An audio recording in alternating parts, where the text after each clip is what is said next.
የኔ ልጄ ሰላም። ሰላም ለእርስዎ ይሁን አባ። ከዚህ አካባቢ ነው የመጡት? ከዚህም ከዚያም ነኝ ልጄ። ነገር ግን እዚህ ከኖርኩ ብዙ ዓመት ሆኖኛል። ምናልባት ከመወለድህ በፊት። ወዴት እየሄዱ ነው? የአባ ኤርምዮስ በረከትን ለማግኘት መጥቼ ነው። ነገር ግን ወደዚህ እየመጣው ሳለሁ ቅድስት ነፍሱ ወደ ሰማይ ስትወጣ አየሁ። ወደ ላይ። አዎ፣ አባ ኤርምዮስ ወደ ክብር ሰማይ ሄዷል። ተማሪው ነህ ልጄ? ከእሱ ጋር ለተወሰነ ጊዜ ኖርኩኝና በእጁም ተምሬያለሁ። ስለዚህ በበረከት ተትረፍርፈሃል እና ተከታዮች እና ተማሪዎች አሉ ማለት ነው። እኔ የኢየሱስ ክርስቶስና የልጆቹ አገልጋይ ብቻ ነኝ። እንዴት ያለ ጨዋነት ነው! እንዴት ያለ ጨዋነት ነው! በትልቅ ምስጢር ምክንያት ሕይወትህ ተሳክቶልሃል። ብቸኛው ምስጢር መታዘዝ፣ እምነትና ለክብር ጌታ መገዛት ነው። እሱ ብቻ አይደለም።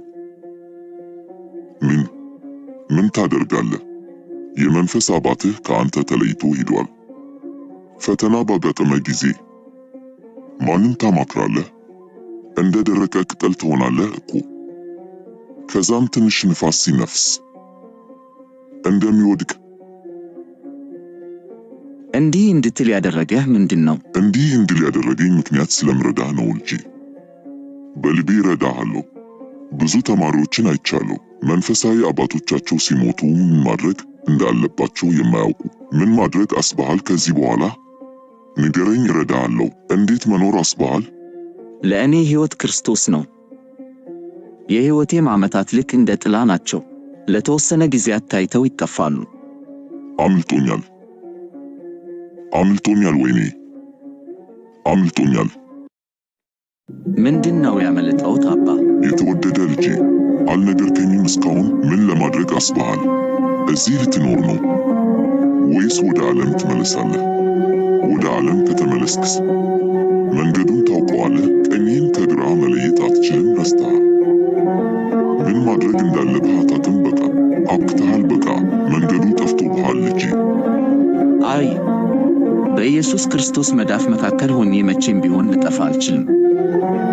የተወደድክ ልጄ፣ ለምንድን ነው የምትከራከረኝ? እኔ እንደዚህ ነው ስልህ አንተ እንደዛ ትለኛለህ። ልብህን አቅልልኝ አሁን። በቃ እኔ የምፈልገው ለአንተ የሚበጀውን ብቻ ነው። የእኔ እንድትሆን እፈልጋለሁ ውድ ልጄ። የኔ ትሆናለህ። እግዚአብሔር ዕድል ፈንታዬ ነው ትላለች ነፍሴ። የኔ ትሆናለህ ኖፊር። የዓለማት ሁሉ ጌታ ነኝ። ዓለም በጠቅላላው የኔ ነው። እናም አልተውህም ኖፊር። በልዑል መጠጊያ የሚኖር ሁሉም በሚችል አምላክ ጥላ ውስጥ ያድራል። እግዚአብሔርን አንተ መታመኛዬ እና መሸሸጊያዬ ነህ እለዋለሁ። እንዲህ እንድትቀጥል አልፈቅድልህም ኖፊር። እርሱ ከአዳኝ ወጥመድ ከሚያስደነግጥም ነገር ያድናል። አደገኛ ፍላጻም ይጠብቃል። ዓለምን የምገዛው እኔ ነኝ።